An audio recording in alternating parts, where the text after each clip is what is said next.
Gates, and that's event 201, October 2019. Release the research strain at the Wuhan Institute of Virology in itself, and then blame its release on a natural scapegoat as the wanted primary script, the Wuhan wet market, November 2019. You see how this thing has been really captioned? This is mystery of iniquity, wickedness, cached in secrecy.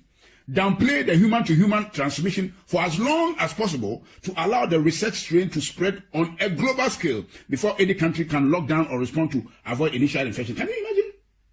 No wonder the WHO, that's exactly what the WHO did. Downplay the human-to-human transmission for as long as possible to allow the research strain to spread on a global scale before any country can lock down or respond to avoid initial infection.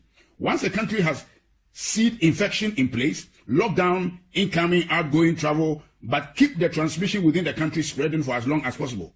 Once enough people in a country or region are infected, enact forced quarantines or isolation for that area and expand the lockdown regions slowly over time.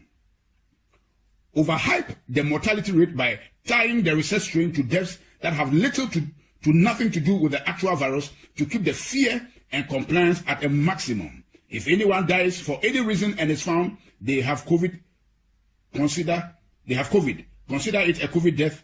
And if anyone is thought to of maybe has symptoms of COVID, to assume they have COVID and consider it a COVID death. So this is what we have been hearing, that a lot of the deaths have been exaggerated. That's why the Americans are challenging the Chinese. The Chinese were not wrong. They were quoting the right figures. But this thing was bred and brewed in America by the Americans, by the depopulation agenda of Bill Gates, Anthony Fauci, and the Rockefeller Foundation. So what they are counting in America, a lot of them has nothing to do with COVID-19.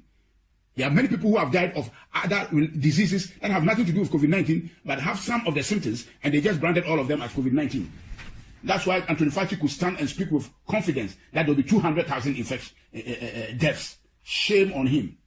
Keep the public quarantine for as long as possible to destroy the region's economy. Can you see? Can you see? To destroy the region's economy, create civil unrest, break down the supply chain, and cause the start of mass food shortages, as well as cause people's immune system to weaken due to lack of interaction with other people, bacteria, the outside world, also known as, or ACA, the things that keep our immune system alert and alive. So this thing we are doing is actually making us susceptible to diseases and weakening our immune system. That's why we should go out. They are joking. Downplay and attack any potential treatments and continue to echo that only a cure is viable to fight this virus, ACA, or also known as a vaccine. Continue to drag out the quarantine over and over and over again in 2-week intervals